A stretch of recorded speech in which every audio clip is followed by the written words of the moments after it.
Hello everyone, this is Mistakes Were Made. We are at the dining room table and we are about to do our first budget with me for the new year, 2025. Oh my gosh, can you believe it? Well, as you know, if you are someone who has been following the channel, which by the way, thank you so much for the support that you guys have been providing, whether you've only seen one video or you've been with us from the beginning. This is going to be a year in flux. This is definitely going to be a year where we see some significant changes. If you are new, first of all, welcome to you. I hope you find things of interest. And if you want to know where we kind of started with this process, because we did get started back in October of 2023, I do recommend checking out our debt confession video. I might try and add a card for this. I've never done that before, so don't hold me to it. But we also have a 6-month and a 1-year kind of look back or update to help people kind of jumpstart and see the progress that we've made, which has been significant. It is very, very gratifying to be going into this new year in the situation that we are. Obviously, things could always be better, but we are incredibly grateful for what we have been able to achieve to date. And we hope to be able to achieve even more as we go forward. But today is the budget with me. It is for the first pay period in January. So we are going to be doing January 1st through the 15th. And we are going to zoom in so that can be seen just a little bit better. Now, due to the timing, we do already know the income situation for this time period. Mr. M has a $2,101.40 paycheck, and mine is $2,226.85. We don't have any miscellaneous income that we are expecting. We are not going to budget anything for Etsy. Don't know if anybody's going to buy anything. And our buffer rollover, we haven't closed out the December pay period just yet, but we're so close that it's very unlikely things are going to change significantly. So I feel pretty comfortable that our buffer rollover will be $200.73. All right, so now we're going to have to do some calculations, and if I were well put together, I would have remembered to grab my calculator. I will be right back. Okay, so we got our trusty calculator over here. Hopefully you can see we've got 2101.4 plus 2226.85 plus $200.73 for a total of $45.28.98. Now, if you're familiar with the channel, you may recognize that this dollar amount for Mr. M's pay is higher than usual. I didn't get really a clear answer as to why there was a boost. I'm not sure if it's just that Mr. M was very poor at communicating it, or if he wasn't 100% sure exactly what changes they made. But basically, it seems to be centered around bonuses. Now, what we're not sure is if this was just a regular standard bonus that instead of doing separate checks like they have in the past, that they are now just going to include them in a standard paycheck. Before, what we would see is we would randomly see a deposit amount come into the account, not in connection to his pay, his typical paycheck, or not even on a payday, and that would be for some kind of bonus. So it's possible that the change is they are no longer doing the separate check things, and they're just going to incorporate it in standard paychecks, and that's, the issue or the change. It could also be that they are backing away from certain bonuses, and as kind of like a mitigation effort, possibly they've adjusted some wages to not necessarily offset it completely, because if they're essentially taking some bonuses away, that they're doing that as a, a cost savings thing. So they obviously wouldn't just increase their pay to cover those bonuses, because then there's no savings there that I can think of, at least. But maybe they're getting rid of certain types of bonuses, but boosting wages a little bit. That's a possibility. Not really sure. So basically, we're going to kind of have to just monitor his income for the next few pay periods. If we continue to see things higher than they have been in the past, then we can reasonably expect that there was some kind of adjustment in wage. If it drops back to what he normally gets, then we'll just assume that it was a regular standard bonus, nothing to, change any processes is over or data over or anything like that. So anyway, moving right along. We have $4,528.98 as our income for this pay period. All right, we are in the first pay period, so we have the first of 2 mortgage payments of $875. Netflix is $15.49. Kindle Unlimited is $11.99. My car insurance is $129.25. The water bill is the only utility that we have during the first pay period. We have not seen that bill come through just yet, so we are going to use our guesstimate amount of $135. And then Mr. M's car payment, or not car payment, but car insurance amount is $255.75. Last but not least, we have whited out a section for me to put my healthcare premium amount down. As I mentioned, my plan is to break the healthcare premium cost between the 2 pay periods. And so $206.28 is that amount. Again, last month was the first time I had made my payment, and I was paying it in full. So I have not attempted to do a partial payment.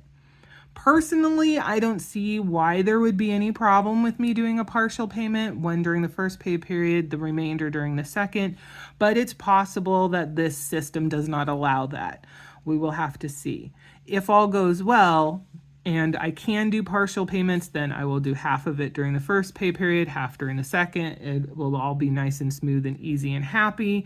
If that's not possible though, and I have to do a full payment only, then when we're doing our budget with me for the next pay period, we will be rolling over this $206.28. We'll probably note it as miscellaneous income. And then when we are noting the second payment of the $206.28, we will note it out, but the actual amount that's going to come out will be that full $412.56.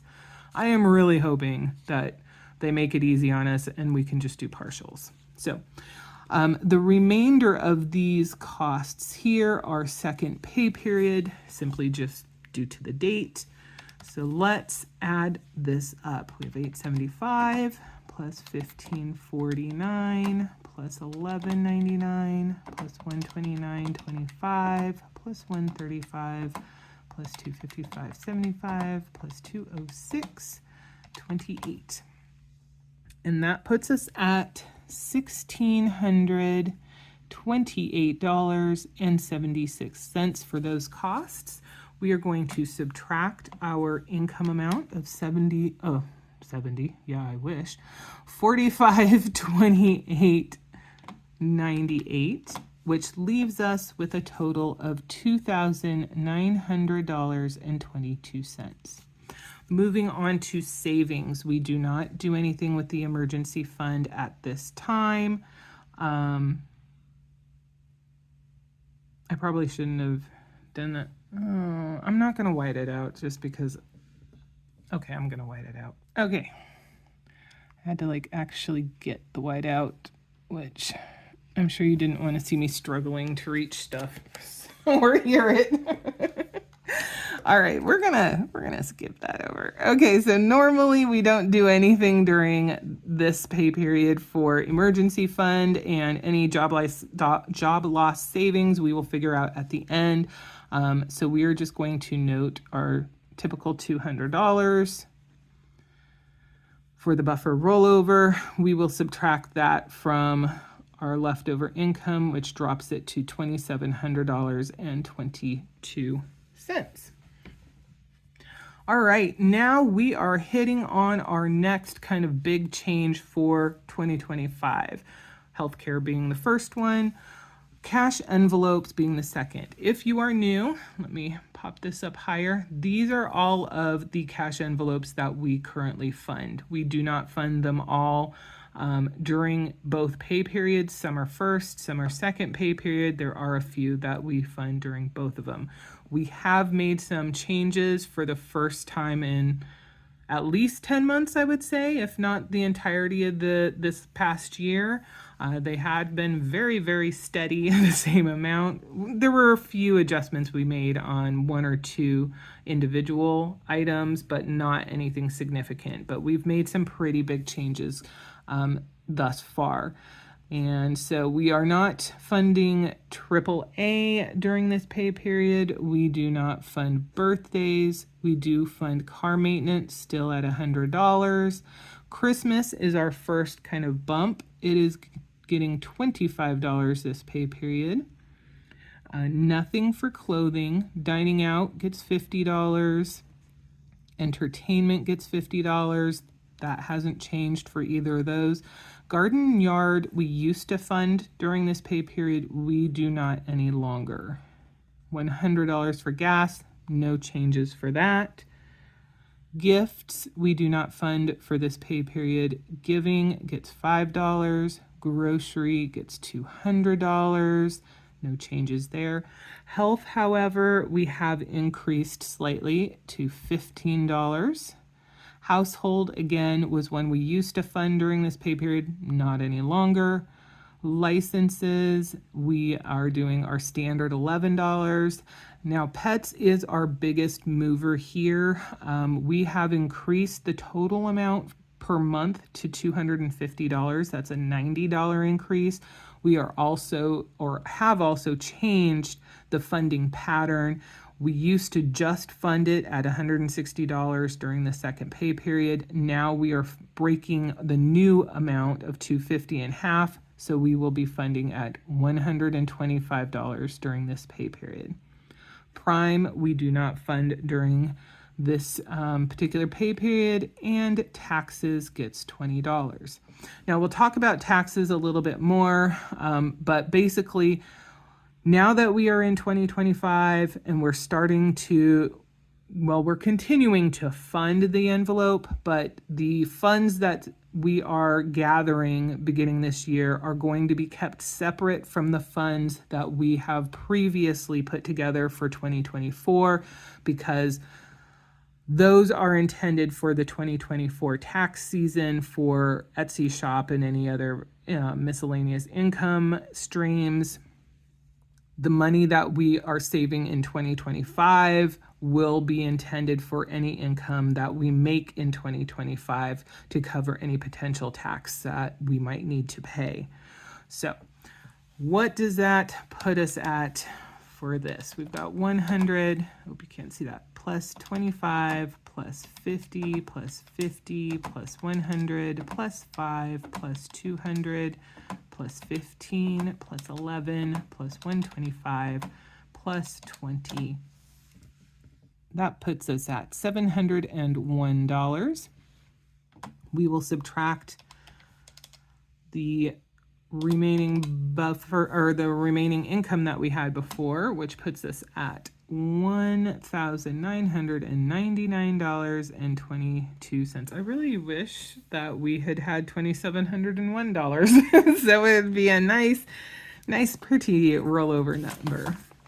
All right, we have the debt section. We are not going to be putting any information in here right now because we do not have any standard debt payments that we are making during the pay period. Any debt payment that we are going to be making at this point going forward, at least for right now, is going to happen with any money that we have left at the end of the pay period. So for now, we are just going to transfer the $1,999.22 amount.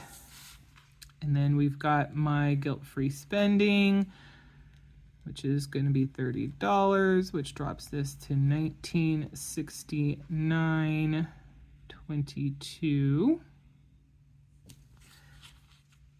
I feel like I may have made an oopsie somewhere. No, I didn't. Okay, sorry. I don't know. For some reason, I have spreadsheets, so we have this information in many, many different places, and I felt like it was 1968 when I wrote it before, but nope, we are good. We are now looking at our longer term goals. We have switched over temporarily for the next 5 pay periods to funding the gardening season coming up, the 2025. And so that will get us $500, and then we will go back to yard cleanup. So $100 goes there. $100 goes here, which brings us to $1869.22, which is not a shabby amount to be working with. But it does bring us to our first crossroads in what are we doing in 2025? Are we following our previous plans with our debt savings split? Are we doing something different? And the answer very easily and quickly is yes, we are going to do something a little bit different. We will not be doing our 75-25 or 90-10 split. Instead, we have discussed it and we decided we want to make sure that for the job savings, we are always putting in at least $100. Okay. So that's going to be kind of like a baseline for the job savings. We might do more, but we really, really don't want to do anything less than $100 if there is money left over. The main goal that we have, of course, is Mr. M's car loan.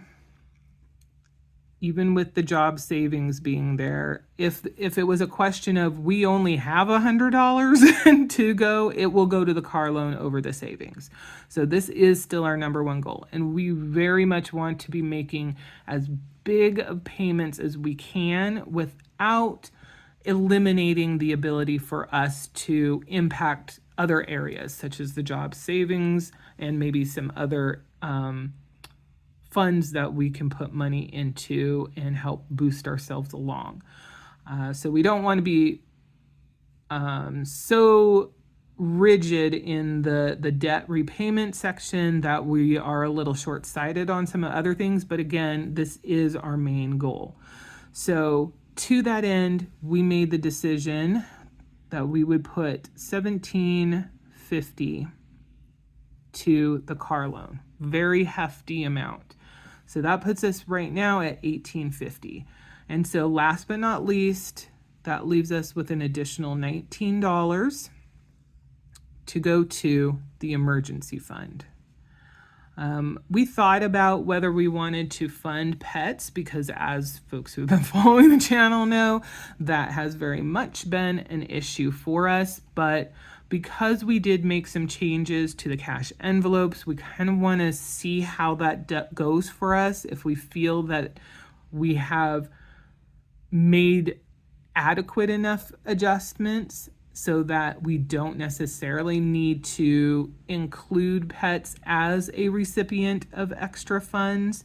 It doesn't mean that we won't do it, but we don't want to feel obligated that pets has to get all extra money and nothing else can. So for right now, we're going to be kind of in a feeling out stage to see if the changes we made here are going to be suitable and enough. And so the extra $19 is going to the emergency fund. And then, of course, we have the change that's left, so that 22 cents, will go to the budget, the buffer rollover. Okay, so let's fill this stuff in. We've got $19 for emergency fund. See, I kind of gave it away that we were gonna be putting stuff in there by having to fix that. Extra job loss savings, the $100. We have the 22 cents here for the buffer, and then of course $1,750. We will just note that in the extra debt payment section. You know, I guess I could be all fancy since I do have this out. I think I have this upside down. There we go. Smooth. And we can just write car loan up here. All right, so that's what it looks like. That is our expectations for the first pay period of January, the 1st through the 15th. Hopefully we are able to stick to this budget or have a slightly larger one if we get any Etsy income. Not really expecting anything changing in standard income because we already know the dollar amounts that have come in. Yeah, that's where we are. I am very excited that we are in a position to do this larger payment and still give a little money to the emergency fund. Again, our ultimate goal is, if we can swing it, which of course weighs very heavily on how long my job lasts, we would love to have Mr. M's car loan paid off by the end of March. Not sure how realistic that's going to be, simply because, as I've alluded to, there's some stuff going along in the background, which is making March very up in the air and is also even affecting the probability of February. So, you know, we will work with what we've got. We will do the best that we can. We will take as much advantage of the blessings of the higher income that I will be continuing to receive for however long I receive it. And then as our budget situation changes because of the income loss, we will deal with that as it comes, and we will not necessarily have these kinds of leftover incomes. We will still be keeping the budget we have in place, but we won't have the higher income, the $2,226 per pay period. That is going to definitely go away. So that's all right. That is life. We will roll with the punches, and we will see, you know, what life has to bring us. But that's where we are. Thank you so much for watching. As always, if you have any feedback, questions, concerns, just want to say hi, please note those down below. And I do hope we'll see you in the next one. Bye for now.